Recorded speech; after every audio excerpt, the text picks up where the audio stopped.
안녕하십니까, 알림이 황희두입니다. 어제 영상에서도 말씀드렸듯이 펜코 악플러와 뻑가의 혓바닥 살인은 매우 심각한 행위입니다. 이런 와중에 뻑코가 허세와 정신승리를 부리고 있어서 어이가 없다는 소식을 전해드리기도 했는데요. 오히려 제가 이걸 공론화하면 역풍 맞는다며 허세 부리고 정신승리하는 네티즌들도 보이는데, 현실은 많은 언론에서 혓바닥 살인에 대해 공론화에 나서고 있습니다. 문제의 본질은 뻑가와 펜코 악플러들의 온라인 집단 린치로 인해 한 가정의 모녀가 죽음에까지 이르렀다는 거고요. 이 문제를 대충 뭉개고 가자는 사람들 또한 당연히 같이 욕먹을 수밖에 없는 겁니다. 참고로 해당 트윗은 조작으로 밝혀졌고요. 이걸 또 페미니즘 대 안티페미니즘, 이걸로 몰아가려는 것 자체가 물타기를 하는 거나 마찬가지란 겁니다. 어제 처음으로 민주당 김용민 최고위원이 제도를 고쳐서 사람을 살리는 문화를 만들어 가야 한다고 목소리를 높였고요. 어젯밤 민주당 장경태 의원도 차마 말을 꺼내기도 힘이 들 정도로 망자에 대한 조롱과 희롱이 쏟아졌다며 재발 방지에 힘을 보태겠다고 목소리를 높였습니다.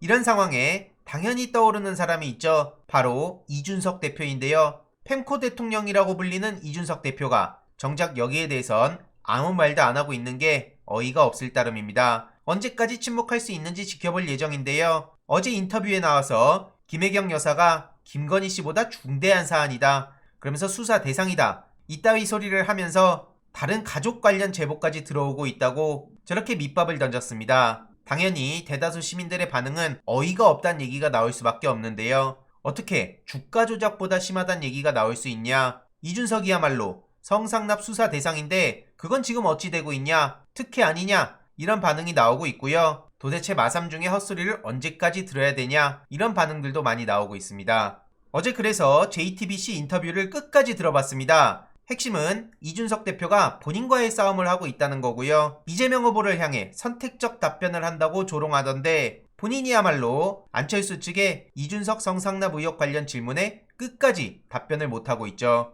게다가 김건희 문제는 일단락됐다고 본다고 멋대로 단정짓다가 이렇게 많은 비판을 받고 있고요. 실제로 최근 보도만 하더라도 도이치모터스 지워진 거래 내역, 그리고 심지어 일요신문에선 단독으로 전형적인 작전 패턴이라며 김건희 도이치모터스 관련 문제 제기에 나섰습니다. 이준석 대표는 건의 수호를 하기 위한 목적이겠지만 오히려 김건희를 매기는 발언이란 거고요. 이해찬 대표의 시대가 갔다고 당당하게 말하면서 과학선거 타령하던데 기가 차서 말이 안 나옵니다. 본인에게 왜 마삼중이란 별명이 붙었는지부터 과학적으로 설명을 해줬으면 좋겠는데요. 어찌 보면 이준석 선거 전패는 과학적 분석이 필요가 없을 수도 있겠네요. 그러더니 어젯밤에 저렇게 페이스북에 또 어그로를 끌고 있습니다. 다른 걸 다 떠나서 이준석이 익명질에 진절머리가 난단 말을 하는 게 어떻게 보이십니까? 마라탕 가면으로 JTBC 법정 제재까지 받게 해놓고 이준석이 익명질 타령하는 건 코미디고요. 최근 국민의힘의 모 의원이 이준석 대표 최근 언행은 국민에게 다소 오만하게 보일 수 있다, 이렇게 지적을 하며 단일화에 대한 얘기를 꺼내기도 했습니다.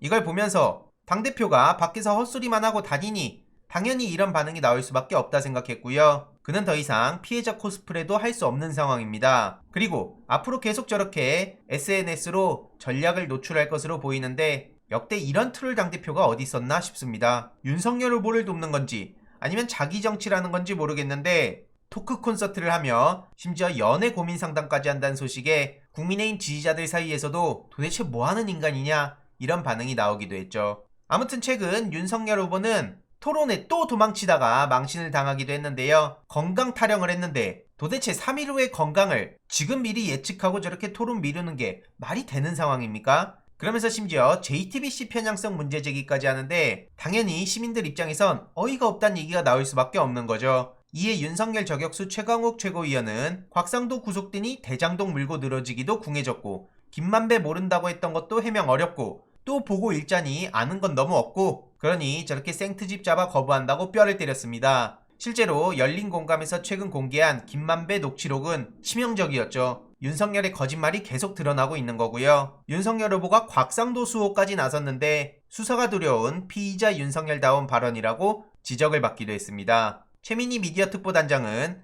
2월 8일이 손 있는 날이었구나, 보시다시피 2월 9일과 10일이 손 없는 날인데 그래서 날짜를 연기하자고 한 건가? 라면서 지적했고요. 반면 준비된 경제대통령 이재명 후보는 최근 부산 시민들을 제대로 잼며들게 하고 있습니다. 엄청난 인파가 몰렸죠. 반면 윤석열 후보는 최근 제주도에서 쫓겨나면서 망신을 당하기도 했는데요. 너무나 비교가 되는 대목입니다. 오늘은 야구인 3,009명이 이재명 후보의 지지선언을 한다고 전해졌는데 엠팍에서 어떤 반응을 보일지 너무나 기대됩니다. 이해로도 오늘 부산 공약 발표, 부산 상공회의소 방문, 그리고 봉하마을 방문까지 역시나 바쁜 일정을 예고하고 있는데요. 추가적인 소식 계속 전해드리도록 하겠습니다. 이번 내용도 유익했다면 구독, 좋아요, 알림 설정, 멤버십 가입 정말 큰 힘이 된다는 점 말씀드리고 싶습니다. 이번 내용도 주위에 널리 공유 부탁드립니다.